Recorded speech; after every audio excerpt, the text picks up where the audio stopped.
Undunankulu wase-Gauteng ohlinzeke ngezimoto ezingama200, izindiza ezimbili ezinophephela emhlane kanye nezisebenzi eziyizinkulungwane eziyisithupha ezisanda kuphuthula izifundo zobuphoyisa. We are sending a strong message to criminals. And we are also sending a strong message to our communities.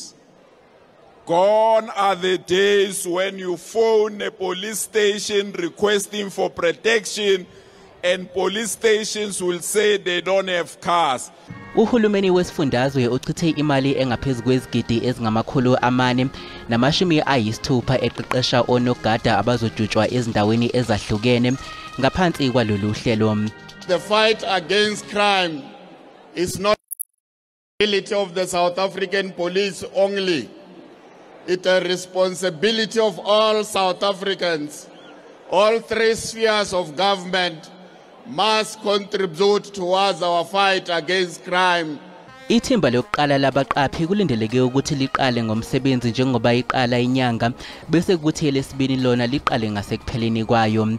We've been working very hard to come to this far, and yes, we are ready to go and prevent crime and fight against gender-based violence. Leli thimba lizobhekelela ukulwisana nobugebengu kanye nabantu abakha emhlabeni abangenayo imvume yokwakha kuwo.